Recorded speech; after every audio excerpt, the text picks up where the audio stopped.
Welcome to हरियाली educational hubs friend. आज हम शब्द भेद पढ़ने वाले हैं। देखिए, इससे पहले हमने शब्द रचना पढ़ा था। शब्द रचना के अंतर्गत हमारे संधि समास उपसर्ग पढ़ते आते हैं। तो समास हमारे सिलेबस में है नहीं, तो हम समास को छोड़कर संधि पढ़ ली है और हमने उपसर्ग प्रत्यय को पढ़ लिया है। उससे पहले भी हमने वर्णमाला को पूरी डिटेल में कंप्लीट कर लिया। आप लोग जाना प्लेलिस्ट में, हमारी हिंदी ग्रामर भी लगभग आधी कंप्लीट हो गई है। आप लोग जाना प्लेलिस्ट में, सारी प्लेलिस्ट बनी हुई है, वहां पर सारी चीजों को आपको वहां दिख जाएंगे। ठीक है, हमारे उत्तराखंड में भी लगभग उत्तराखंड की ज्योग्राफी कंप्लीट हो गई है। आप लोग वहां जाकर देख लीजिएगा। अब देखते हैं आज हम शब्द भेद अगर मेनली देखेंगे ना, मैं आपको एक ऐसी टेबल बनाऊंगा। इसमें इसमें ये चार प्रकार से देखेंगे हम स्टार्टिंग में इनको। देखिए, मैं एक ऐसी टेबल बनाऊंगा, पहले इंट्रोडक्शन कराऊंगा आप लोगों का, कि आप लोगों को एकदम बहुत अच्छे से समझ में आ जाएगा। फिर एक एक चीज को हम खोलते हुए आगे चलेंगे फिर। ठीक है, तो हम शब्द भेद देख लेते हैं। इनके मेनली चार प्रकार सबसे पहले हम देखते हैं। ठीक है, इनके चार प्रकार देखेंगे, उन्हीं के अंदर फिर उनको फर्दर कैटेगराइज करेंगे और चीजों को आगे देखते जाएंगे।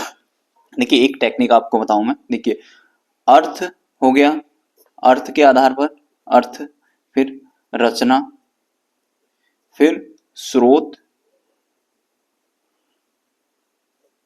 और फिर व्याकरण के आधार पर। ठीक है, व्याकरण व्याकरण के आधार पर, अर्थ के आधार पर लिख लीजिए, अर्थ के आधार पर हमारे शब्द भेद। ठीक है, यहां भी हमारे रचना के आधार पर शब्द भेद। ठीक है, स्रोत के आधार पर शब्द भेद, और यहाँ पर व्याकरण के आधार पर शब्द भेद। इनके अन्य नाम भी होते हैं। ठीक है, हमारे अगर हम रचना के आधार पर बोलेंगे तो इसी को व्युत्पत्ति के आधार पर बोल देते हैं, इसको व्युत्पत्ति के आधार पर, या इसी को फिर बनावट के आधार पर भी बोल देते हैं, बनावट के आधार पर, बनावट के आधार पर भी बोल देते हैं इसको। स्रोत वाले को उत्पत्ति के आधार पर भी बोल देते हैं, उत्पत्ति के आधार पर। ठीक है, उत्पत्ति के आधार पर। ठीक, और व्याकरण को बोल देते हैं प्रयोग के आधार पर, विकार के आधार पर, प्रयोग के आधार पर, विकार के आधार पर, विकार, या इसी को विकार को हम क्या बोल सकते हैं, परिवर्तन बोल सकते हैं। परिवर्तन, रूपांतरण, परिवर्तन, इसी को रूपांतरण भी बोल देते हैं, रूपांतरण के आधार पर। ठीक है, ये इनके अलग अलग नाम भी आते हैं। अब इन देख लेते हैं इनमें क्या क्या टाइप होते हैं इनके। ठीक है, अगर हम अर्थ के आधार पर देखें तो अर्थ के आधार पर भी हमारे दो टाइप के होते हैं। ठीक है, अर्थ के आधार पर हमारे दो टाइप के कौन कौन से होते हैं, एक सार्थक शब्द, सार्थक शब्द, और हमारे दूसरे आ जाएंगे क्या, निरर्थक शब्द, निरर्थक शब्द। ठीक है, शब्द।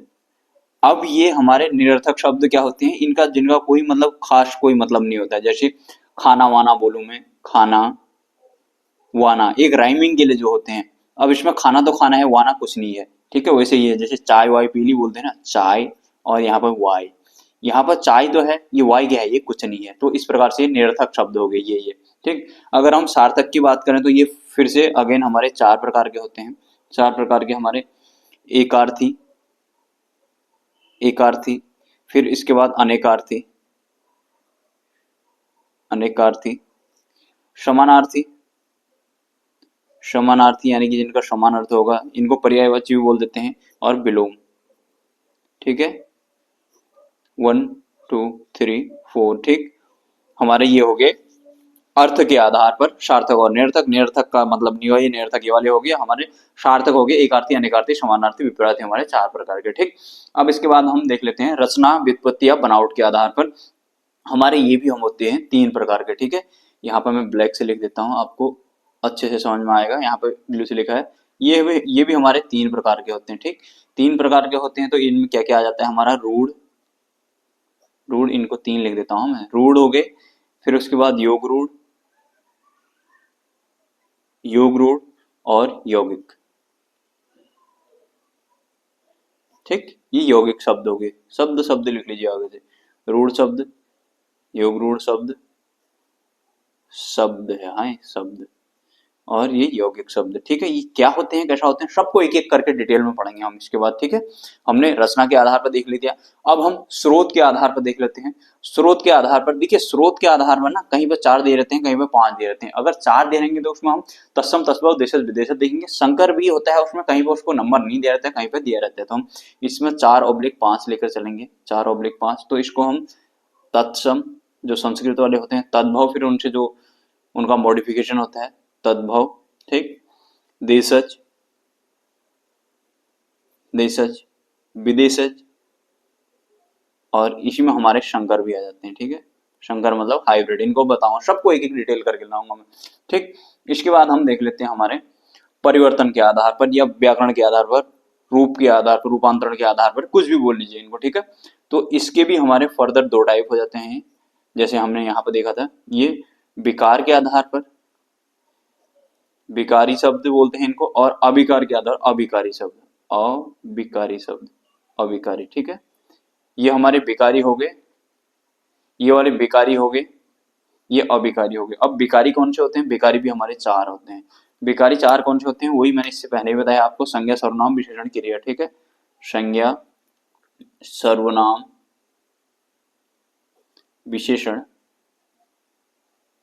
और क्रिया।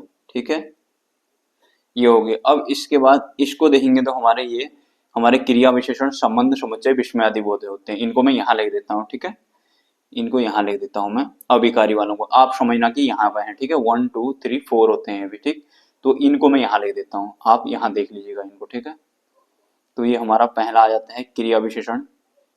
क्रिया विशेषण, क्रिया की जो विशेषता बताएगा, सब डिटेल में लाऊंगा इनको, बिल्कुल भी फिक्र मत करना आप। क्रिया विशेषण। ठीक है, उसके बाद हमारा संबंध बोधक, संबंध बोधक, समुच्चय बोधक आ जाएगा अगला, समुच्चय बोधक। ठीक, उसके बाद हमारा लास्ट आ जाता है विस्मयादि बोधक, विस्मयादि बोधक, विस्मयादि है, विस्मयादि बोधक। ठीक, वाह क्या सीन है वाला, क्या सुंदर दृश्य है, इस टाइप के जो आते हैं। ठीक है, ये सब 1 2 3 4, ये वाले सब इधर समझना इनको, ये क्या है? अभिकारी है। ठीक है, ये अभिकारी हो गए, अभिकारी, अभिकारी शब्द। अभिकारी का मतलब क्या होता है? जो लिंग वचन काल वगैरह के साथ चेंज नहीं होंगे उनको अभिकारी बोलते हैं, और जो लिंग वचन कार्य के साथ परिवर्तन हो जाते हैं उनको विकारी बोलते हैं। ठीक है, इनको मैं पूरी डिटेल में लाऊंगा। देखिए, हमने शब्द भेद देखा, शब्द भेद हमारा 4 प्रकार का होता है, देख लीजिए अच्छे से। ठीक है, 4 प्रकार हमने कैटेगराइज करने के लिए इसको 4 प्रकार माना है। हमारा अर्थ, रचना, स्रोत, व्याकरण। हमारे देखिए ऐसे याद करना, हमारा शब्द भेद, हमने शब्द रचना भी देखा था हमने मोटा मोटा, वहां पे शब्द रचना में हमारा संज्ञा, सर्वनाम, विशेषण, क्रिया, नहीं मतलब शब्द रचना अगर देखेंगे तो वहां पर हमने संधि वगैरह पढ़ी थी, संधि, समास और उपसर्ग प्रत्यय। ठीक है, संधि, समास, उपसर्ग प्रत्यय देखे थे हमने शब्द रचना में, मतलब कि जिनसे शब्द की रचना होती है। अब शब्द की रचना हो चुकी है, शब्द हमारे पास आ चुके हैं, तो अब हम देख रहे हैं शब्द भेद के शब्द के टाइप कितने होते हैं, टाइप ऑफ वर्ड हुआ है। ठीक है, तो यहाँ पर हम देखेंगे ये कितने प्रकार के, हमारा 4 हो गया, हमारा अर्थ, रचना, स्रोत और व्याकरण। ठीक है, इनके आधार पर भी हमने अर्थ के आधार पर देखा शब्द, तो ये सार्थक शब्द, निरर्थक शब्द। सार्थक शब्द क्या हुए? एकार्थी, अनेकार्थी, समानार्थी, विपरार्थी बोलते हैं इसको, विपरार्थी भी बोलते हैं। विलोम लिखा है जो मैंने, इसको विपरार्थी भी बोलते हैं। ठीक है, विपरार्थी। ठीक, विपरार्थी। ठीक, ये हो गए, ये निरर्थक का कोई मतलब नहीं है। फिर उसके बाद रचना के आधार पर, ये इसको व्युत्पत्ति के आधार पर है, बनावट के आधार पर बोल देते हैं। ये हमारे रूढ़, योग रूढ़ और यौगिक 3 टाइप के हो गए।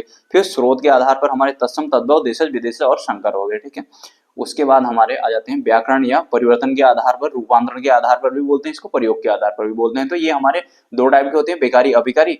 विकारी के अंतर्गत हमारे संज्ञा, सर्वनाम, विशेषण, क्रिया आगे, अभिकारी के अंतर्गत हमारे क्रिया, विशेषण, संबंध, समुच्चय, विस्मयादि बोधक, ये वाले आगे हमारे। ठीक है, आशा करता हूँ इतना समझ में आया होगा। देखिए, आज मैंने इसकी रूपरेखा बता दी, स्टार्टिंग बता दी, अब इसको हम पूरा डिटेल एक एक को लेकर चलेंगे, सारी चीजों को डिटेल से लेकर चलेंगे, तो सारी चीजें आप लोगों के समझ में आएंगी। आप लोग इसको देखना है ना, अभी से मैं स्टार्ट करूंगा तो फिर वो मजा नहीं आएगा। एकदम एक एक टॉपिक को फ्रेश लेके चलेंगे तो बहुत अच्छे से समझ में आएगा। एक चीज ये ध्यान रखना कि जिस दिन ये वाला शब्द कंप्लीट हो जाएगा ना, हिंदी ग्रामर लगभग आधे से अधिक कंप्लीट हो चुकी होगी। फिर उसके बाद बचता ही क्या है, हमारा वाक्यों का बचता है, फिर ग्रामर के अन्य आगे बढ़ जाएंगे। फिर बहुत जल्दी हमारा सिलेबस कंप्लीट हो जाएगा। हिंदी का पूरा ही व्याकरण में कंप्लीट हो जाएगा। हिंदी फिर जो पीछे के हमने राइटर तो पढ़ लिए हैं, और उसके बाद फिर फॉन्टिंग, लेआउट वगैरह ये हैं जो पत्र, लेटर राइटिंग वगैरह सब मैं डिटेल में बता दूंगा आप लोगों को। बस प्रैक्टिस में चले जाएंगे। हमारे हिंदी का के बाद हमारा उत्तराखंड में भी चल रहा है, जो उत्तराखंड में भी हमारा ज्योग्राफी तो कंप्लीट होगी, वहाँ नेक्स्ट टॉपिक लाना शुरू कर दूंगा। ठीक है, तो चलिए फ्रेंड्स, आप लोग ध्यान रखिएगा अपना, बाय बाय, टेक केयर। और जो नए साथी हैं तो प्ले लिस्ट में जाना, वहाँ आपको मैं बोल रहा हूँ जरूर हेल्प मिलेगी यार। आप लोग जाना एक बार, उत्तराखंड को तो मैंने इतना जीरो से एकदम डिटेल में बताया है ना, आप लोग मतलब जरूर फायदा होगा आप लोगों को। आप लोग जाइएगा और देखिएगा। तो चलिए friends, bye bye, take care, अपना ध्यान रखिएगा।